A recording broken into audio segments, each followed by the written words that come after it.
UP के कैसरगंज लोकसभा से जुड़ी एक बड़ी खबर इस वक्त की सामने आ रही है। सूत्रों का दावा है कि बीजेपी ने इस बार यहां से निवर्तमान सांसद ब्रजभूषण सिंह का टिकट काट दिया है।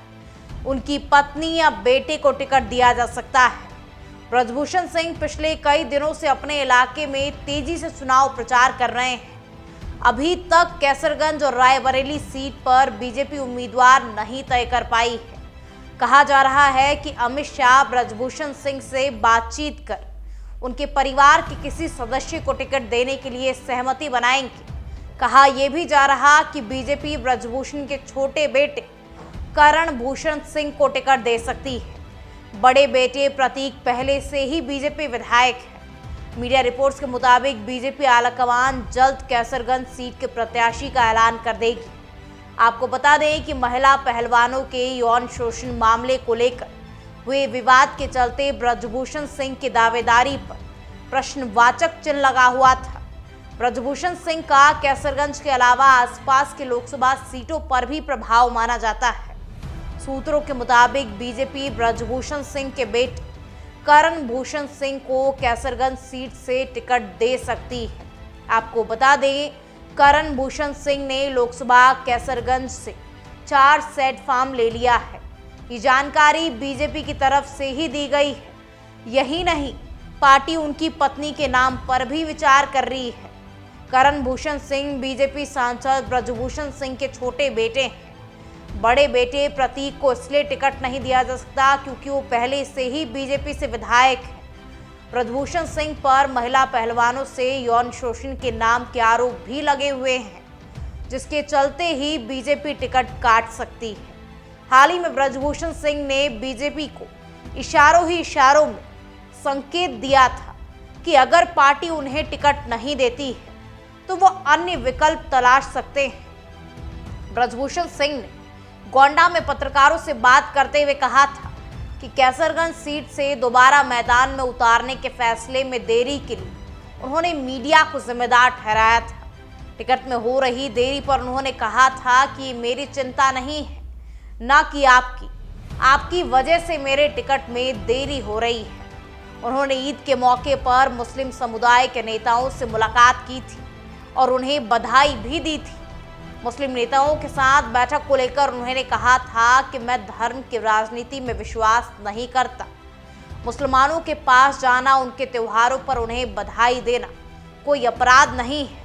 उन्होंने कहा था कि उनके हर पार्टी के नेताओं से अच्छे संबंध हैं। मुलायम सिंह यादव से हमेशा सौहार्दपूर्ण संबंध रहे हैं। भले ही वो अयोध्या में बाबरी मस्जिद के विध्वंस के बाद गिरफ्तार होने वाले पहले लोगों में से एक थे। ब्रजभूषण सिंह के इस बयान को बीजेपी के लिए एक चेतावनी के तौर पर देखा गया। ब्रजभूषण सिंह लगातार अपने निर्वाचन क्षेत्र में प्रचार कर रहे हैं और मतदाताओं से वोट देने की अपील कर रहे हैं। ब्रजभूषण सिंह पर बिना इजाजत लोकसभा क्षेत्र में गाड़ियों का काफिला निकालने के लिए आदर्श आचार संहिता के उल्लंघन का आरोप भी लगा हुआ है। इस संबंध में उनके खिलाफ मामला भी दर्ज किया गया था।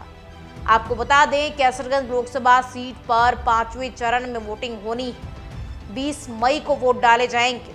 यहां नामांकन दाखिल करने की आखिरी तारीख 3 मई है। ऐसे में उम्मीद जताई जा रही है कि बीजेपी आज अपने उम्मीदवार के बारे में घोषणा कर सकती है।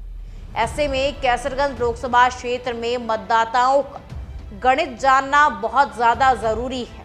तो मैं आपको बता दूं कि ये चुनाव क्षेत्र गोंडा की 3 विधानसभाओं तरबगंज, करनैलगंज, कटरा, बहराइच जिले की 2 विधानसभा कैसरगंज और पयागपुर से मिलकर बना है। पिछले 3 बार से लगातार ब्रजभूषण सिंह यहां से सांसद निर्वाचित हुए हैं। 2009 में समाजवादी पार्टी से जीते, उसके बाद 2014 और 2019 में बीजेपी प्रत्याशी के तौर पर जीत दर्ज की थी। मौजूदा समय में कैसरगंज लोकसभा की 5 विधानसभाओं में से 4 विधानसभा तरबगंज, करनैलगंज, कटरा और पयागपुर पर बीजेपी का कब्जा है, जबकि कैसरगंज विधानसभा सपा के पास। यहां से आनंद यादव विधायक है। यहां सपा की स्थिति भी ठीक ठाक लग रही है। आपको बता दें, 1996, 1998, 1999 और 2004 में 4 बार लगातार सपा से बेनी प्रसाद वर्मा कैसरगंज से सांसद रहे। यहाँ कुल मतदाताओं की संख्या करीब 18 लाख है। इसमें ठाकुर यादव 7% जबकि ब्राह्मण करीब 14%, मुसलमानों की अनुमानित संख्या 16% और अनुसूचित जाति के मतदाताओं की संख्या करीब 17%। आपको बता दें, भारतीय जनता पार्टी ने अब तक कैसरगंज और रायबरेली लोकसभा सीट से उम्मीदवार के नाम का ऐलान नहीं किया है। रायबरेली में बीजेपी की कांग्रेस की उम्मीदवार के नाम की घोषणा का इंतजार कर रही है, तो वहीं कैसरगंज में ब्रजभूषण सिंह को लेकर आखिरी फैसला नहीं होने की वजह से देरी हो रही है। अब इस पर आपकी क्या राय है? क्या लगता है आपको, बीजेपी कैसरगंज सीट से किसे उतारेगी? क्या बीजेपी ब्रजभूषण सिंह के बेटे को उतार सकती है या नहीं? आपकी राय कमेंट सेक्शन में बताइएगा जरूर।